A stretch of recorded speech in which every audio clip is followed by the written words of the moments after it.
Bạn có bao giờ tự hỏi, điều gì đủ quan trọng để một quốc gia phải thiết kế riêng những cơ chế pháp lý đặc biệt, thậm chí mở đường cho các quyết định chưa từng có tiền lệ? Ngay trong những tháng đầu năm 2026, tại Trung tâm Chính trị của Việt Nam, một loạt động thái chính sách đáng chú ý đã được kích hoạt, xoay quanh một cái tên từng gây tranh luận suốt hơn một thập kỷ: dự án Điện hạt nhân Ninh Thuận. Theo các thông tin công khai, trong phiên họp đầu tháng 3 năm 2026, Ủy ban Thường vụ Quốc hội đã xem xét và thông qua một nghị quyết về cơ chế, chính sách đặc thù dành riêng cho dự án này. Nội dung bao gồm nhiều điểm chưa từng áp dụng ở các dự án năng lượng trước đây, từ chính sách bồi thường, tái định cư với hệ số cao hơn thông thường, cho tới các cơ chế lựa chọn nhà thầu theo quy trình rút gọn, trong khuôn khổ các điều ước quốc tế. Điều gì đang thúc đẩy Việt Nam phải hành động với tốc độ như vậy? Phải chăng đây chỉ đơn thuần là câu chuyện thiếu điện, hay đằng sau đó là những tính toán dài hạn hơn về tăng trưởng kinh tế, an ninh năng lượng và vị thế trong chuỗi cung ứng toàn cầu? Nếu rời khỏi video này ngay lúc này, có thể bạn sẽ bỏ lỡ một trong những lát cắt quan trọng nhất để hiểu về hướng đi chiến lược của Việt Nam trong thập kỷ tới. Và đó chính là điều chúng tôi sẽ cùng bạn phân tích ngay sau đây. Chào mừng bạn đến với Hồ sơ tin tức News, kho nơi cập nhật tin tức toàn cầu, nhanh và chính xác. Phần 1. Lá chắn pháp lý và cú hích 1/5 lần. Những gì được nhắc đến trong phần mở đầu không dừng lại ở mức tuyên bố chính sách hay thông điệp chính trị. Theo các tài liệu và thông tin công khai, các cơ chế đặc thù dành cho dự án điện hạt nhân Ninh Thuận đã được cụ thể hóa bằng văn bản pháp lý ở cấp rất cao, tạo ra một khung triển khai khác biệt rõ rệt so với các dự án năng lượng trước đây. Câu hỏi đặt ra là, vì sao lại là thời điểm này và vì sao lại là Ninh Thuận? Theo giới quan sát, quá trình tái khởi động chương trình điện hạt nhân của Việt Nam không diễn ra đột ngột.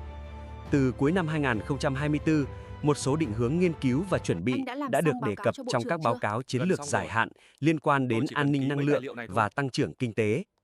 Tuy nhiên, phải đến giai đoạn đầu năm 2026, các động thái mới cho thấy tốc độ được đẩy lên rõ rệt cả về pháp lý lẫn tổ chức thực hiện. Một trong những nền tảng quan trọng nhất là hệ thống nghị quyết và quyết định liên quan đến dự án. Theo các nguồn công khai, Nghị quyết 189/2025 cùng với các nội dung bổ sung, điều chỉnh được xem xét trong phiên họp đầu tháng 3 năm 2026 đã tạo ra một lớp đệm pháp lý tương đối rộng.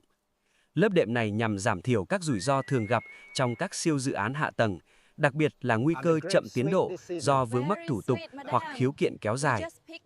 Điểm thu hút sự chú ý lớn nhất của dư luận trong thời gian gần đây là chính sách bồi thường, hỗ trợ tái định cư cho người dân khu vực dự án. Theo các thông tin được công bố, mức bồi thường được tính theo khung cao nhất hiện hành và áp dụng thêm hệ số 1,5 lần.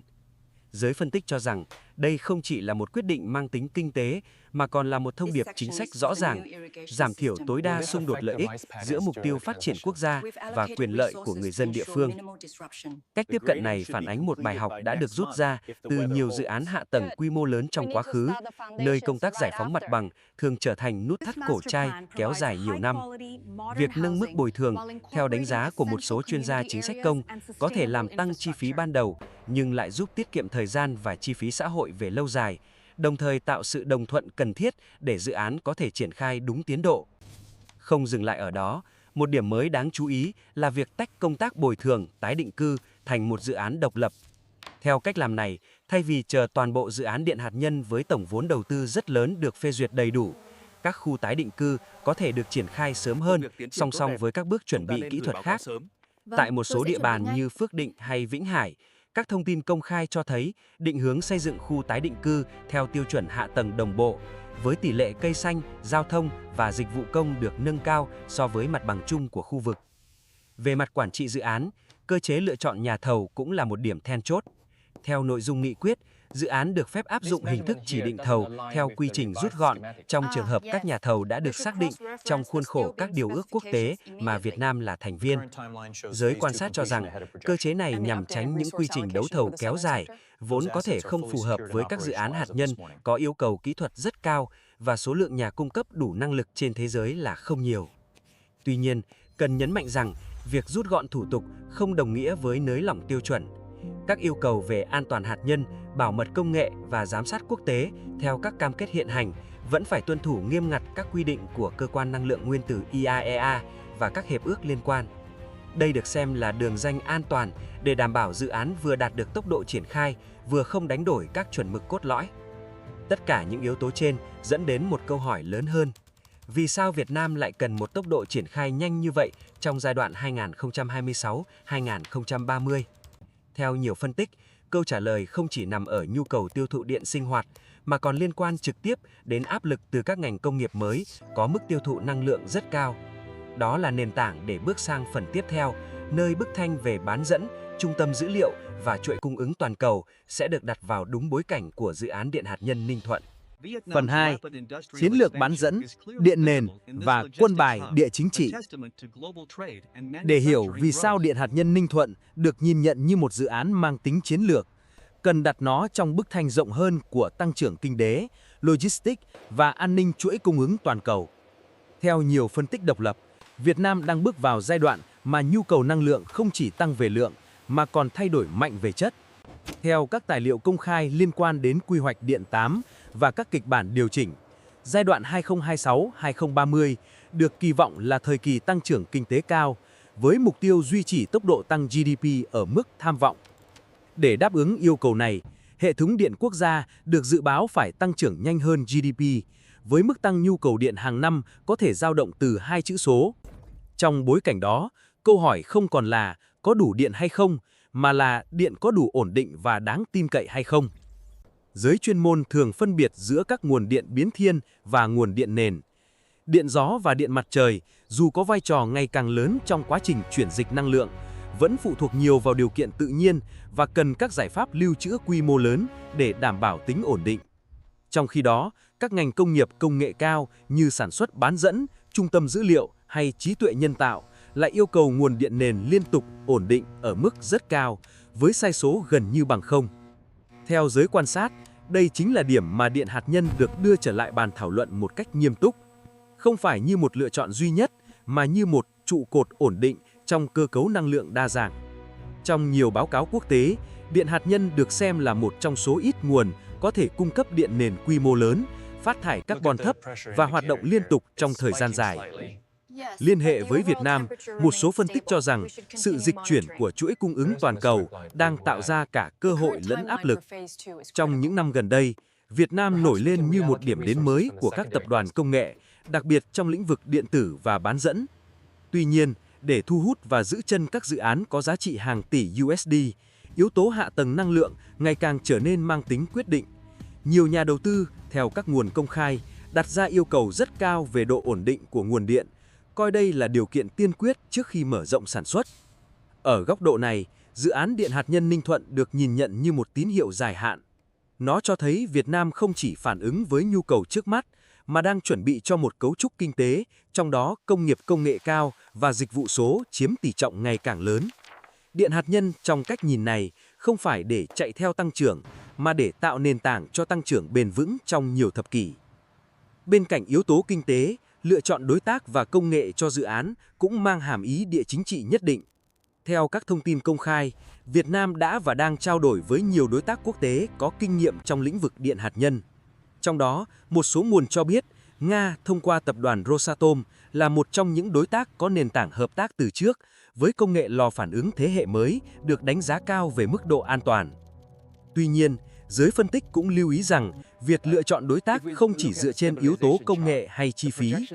Trong bối cảnh địa chính trị toàn cầu nhiều biến động, các dự án hạ tầng chiến lược như điện hạt nhân thường đi kèm với các tính toán dài hạn về quan hệ ngoại giao, an ninh năng lượng và mức độ phụ thuộc chuỗi cung ứng. Chính vì vậy, nhiều ý kiến cho rằng Việt Nam đang theo đuổi cách tiếp cận đa phương hóa, không đặt toàn bộ trứng vào một giỏ. Một số kịch bản được nhắc đến trong các phân tích công khai là khả năng phân chia vai trò giữa các nhà máy hoặc kết hợp các công nghệ khác nhau, bao gồm cả các lò phản ứng mô đun nhỏ trong tương lai khi công nghệ này trở nên hoàn thiện hơn. Cách tiếp cận này, nếu được triển khai, có thể giúp Việt Nam giảm rủi ro phụ thuộc và tăng tính linh hoạt trong dài hạn. Ở cấp độ địa phương, dự án cũng được kỳ vọng tạo ra một mô hình phát triển mới cho Ninh Thuận. Theo các thông tin được công bố, địa phương có thể được hưởng các cơ chế tài chính đặc thù, giúp tái đầu tư vào hạ tầng, giáo dục và dịch vụ công.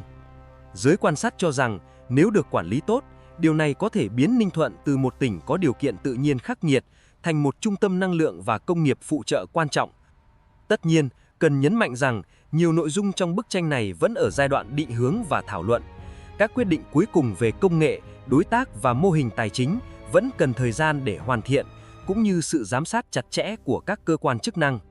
Tuy vậy, những gì đang diễn ra cho thấy Điện hạt nhân Ninh Thuận không chỉ là một dự án năng lượng, mà là một phần trong bài toán lớn hơn về vị thế của Việt Nam trong chuỗi giá trị và chuỗi cung ứng toàn cầu. Và chính từ đây, câu chuyện sẽ tiếp tục được mở rộng sang tầm nhìn dài hạn và các kịch bản tương lai. Phần 3. Tầm nhìn dài hạn, Net Zero và các kịch bản tương lai. Khi đặt dự án điện hạt nhân Ninh Thuận trong bối cảnh dài hạn hơn, có thể thấy đây không chỉ là một lựa chọn năng lượng, mà còn là một quyết định mang tính cấu trúc đối với chiến lược phát triển quốc gia. Theo nhiều phân tích công khai, điện hạt nhân thường gắn với các tầm nhìn kéo dài hàng chục năm, thậm chí cả thế kỷ, bởi vòng đời của một nhà máy hạt nhân có thể lên tới 60-80 năm nếu được vận hành và nâng cấp đúng chuẩn. Một trong những yếu tố quan trọng nhất khiến điện hạt nhân được đưa trở lại bàn thảo luận là mục tiêu phát thải ròng bằng không vào năm 2050. Theo các cam kết quốc tế mà Việt Nam đã công bố, quá trình chuyển dịch năng lượng sẽ phải diễn ra mạnh mẽ trong vài thập kỷ tới. Tuy nhiên, giới chuyên môn lưu ý rằng, việc giảm phát thải không thể chỉ dựa vào các nguồn năng lượng tái tạo biến thiên nếu không có giải pháp bổ trợ đủ ổn định và kinh tế. Theo các kịch bản được thảo luận trong một số báo cáo năng lượng, nếu không có điện hạt nhân hoặc các nguồn điện nền phát thải thấp tương đương, hệ thống điện sẽ phải phụ thuộc rất lớn vào pin lưu trữ và các giải pháp cân bằng lưới điện có chi phí cao. Điều này, theo giới quan sát, có thể tạo áp lực tăng giá điện trong dài hạn, ảnh hưởng trực tiếp đến sức cạnh tranh của nền kinh tế, đặc biệt là các ngành sản xuất xuất khẩu. Trong bối cảnh đó, điện hạt nhân được nhìn nhận như một giải pháp trung gian dài hạn, giúp vừa đảm bảo ổn định hệ thống điện, vừa hỗ trợ mục tiêu giảm phát thải. Cách tiếp cận này không phải là điều mới trên thế giới. Nhiều quốc gia phát triển đã và đang điều chỉnh lại chính sách năng lượng, đưa điện hạt nhân trở lại như một phần trong danh mục giải pháp cho bài toán khí hậu và an ninh năng lượng. Ở góc độ năng lực quốc gia, dự án điện hạt nhân cũng đặt ra yêu cầu rất cao về nguồn nhân lực và quản trị. Theo các thông tin công khai, việc đào tạo đội ngũ kỹ sư, chuyên gia và cán bộ quản lý trong lĩnh vực hạt nhân đã được tính toán song song với quá trình chuẩn bị dự án. Đây được xem là một bước đi cần thiết, bởi điện hạt nhân không chỉ là công nghệ, mà còn là hệ sinh thái tri thức, bao gồm an toàn, pháp lý, giám sát và văn hóa vận hành. Giới quan sát cho rằng, nếu được triển khai bài bản, quá trình này có thể tạo ra hiệu ứng lan tỏa về khoa học công nghệ.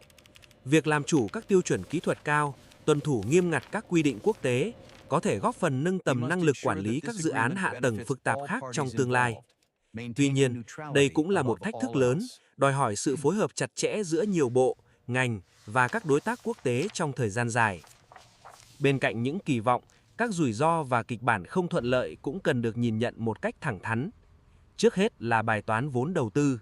Với tổng mức đầu tư dự kiến lên tới hàng chục tỷ USD, điện hạt nhân là một trong những dự án tốn kém nhất về mặt tài chính. Các cơ chế huy động vốn, bao gồm vốn vay ưu đãi, vốn ODA và vốn đối ứng trong nước, theo giới phân tích, cần được thiết kế cẩn trọng để tránh tạo áp lực quá lớn lên nợ công và tài chính quốc gia. Thứ hai là rủi ro về tiến độ. Lịch sử các dự án hạt nhân trên thế giới cho thấy việc chậm tiến độ và đội vốn không phải là hiếm. Nguyên nhân có thể đến từ nhiều phía, từ thay đổi thiết kế, yêu cầu an toàn bổ sung, cho tới các yếu tố địa chính trị và chuỗi cung ứng. Chính vì vậy, việc xây dựng các kịch bản dự phòng và cơ chế giám sát minh bạch được xem là điều kiện tiên quyết để hạn chế rủi ro. Một yếu tố khác không thể bỏ qua là sự đồng thuận xã hội trong dài hạn. Dù các chính sách bồi thường và tái định cư được thiết kế theo hướng có lợi cho người dân, niềm tin của cộng đồng đối với điện hạt nhân vẫn cần được xây dựng thông qua truyền thông minh bạch và đối thoại liên tục. Theo các chuyên gia xã hội học, sự chấp nhận của công chúng là một trong những yếu tố quyết định sự thành công của các dự án hạt nhân, không kém gì yếu tố kỹ thuật. Trong kịch bản lạc quan, nếu các cơ chế chính sách được thực thi hiệu quả, công tác chuẩn bị được triển khai đúng tiến độ và các tiêu chuẩn an toàn quốc tế được tuân thủ nghiêm ngặt, Việt Nam có thể trở thành quốc gia đầu tiên ở Đông Nam Á sở hữu và vận hành nhà máy điện hạt nhân thế hệ mới trong thập kỷ tới. Điều này không chỉ mang ý nghĩa về năng lượng, mà còn về vị thế và năng lực quản trị quốc gia. Ngược lại, trong kịch bản thận trọng hơn, bất kỳ sự chậm trễ nào trong giai đoạn chuẩn bị, từ giải phóng mặt bằng cho tới đàm phán quốc tế, đều có thể làm thay đổi toàn bộ lộ trình. Chính vì vậy, theo các nguồn công khai, yêu cầu đặt ra hiện nay không chỉ là tốc độ, mà là sự chắc chắn và bền vững trong từng bước đi. Và đó cũng là lý do vì sao dự án điện hạt nhân Ninh Thuận thường được nhắc đến như một phép thử lớn cho năng lực hoạch định và thực thi chính sách của Việt Nam trong giai đoạn phát triển mới. Đúc kết, điện hạt nhân Ninh Thuận và bức tranh chiến lược dài hạn. Tổng hợp lại, câu chuyện về điện hạt nhân Ninh Thuận trong giai đoạn 2026 không đơn thuần là việc tái khởi động một dự án từng bị tạm dừng. Theo các thông tin và phân tích công khai, đây là một bước đi mang tính chiến lược, phản ánh sự điều chỉnh trong tư duy phát triển năng lượng, kinh tế và an ninh chuỗi cung ứng của Việt Nam trong bối cảnh toàn cầu nhiều biến động. Ở góc độ pháp lý và quản trị, các cơ chế đặc thù được thiết kế cho dự án cho thấy nỗ lực tháo gỡ những điểm nghẽn cố hữu của các siêu dự án hạ tầng. Chính sách bồi thường, tái định cư với hệ số cao hơn thông thường không chỉ nhằm đẩy nhanh tiến độ, mà còn hướng tới việc xây dựng sự đồng thuận xã hội, một yếu tố được xem là then chốt đối với các dự án có vòng đời kéo dài hàng chục năm. Ở góc độ kinh tế và năng lượng, điện hạt nhân được đặt trong vai trò bổ trợ cho quá trình chuyển dịch sang nền kinh tế công nghệ cao, nơi nhu cầu về nguồn điện nền ổn định ngày càng trở nên quan trọng. Việc gắn dự án này với các mục tiêu dài hạn như Net Zero 2050 hay thu hút đầu tư vào bán dẫn và trung tâm dữ liệu cho thấy cách tiếp cận mang tính hệ thống thay vì xử lý từng vấn đề riêng lẻ. Tuy nhiên, như đã phân tích, dự án cũng đi kèm không ít thách thức, từ bài toán vốn đầu tư, tiến độ triển khai cho tới yêu cầu giám sát an toàn ở mức cao nhất. Chính vì vậy, giới quan sát cho rằng thành công của điện hạt nhân Ninh Thuận sẽ không chỉ được đo bằng việc có thêm bao nhiêu megawatt điện, mà còn bằng năng lực hoạch định chính sách, điều phối liên ngành và minh bạch thông tin trong suốt quá trình thực hiện. Trong bức tranh lớn hơn, điện hạt nhân Ninh Thuận có thể được xem như một phép thử quan trọng. Nếu được triển khai thận trọng, hiệu quả và đúng chuẩn quốc tế, dự án này có thể trở thành một nền tảng mới cho an ninh năng lượng và vị thế kinh tế của Việt Nam trong nhiều thập kỷ tới. Và đó cũng là lý do vì sao câu chuyện này xứng đáng được theo dõi một cách tỉnh táo, liên tục và dựa trên những dữ liệu đã được kiểm chứng. Nếu bạn thấy nội dung hữu ích, hãy nhấn thích, đăng ký kênh Hồ sơ tin tức News và bật thông báo để không bỏ lỡ những video mới nhất.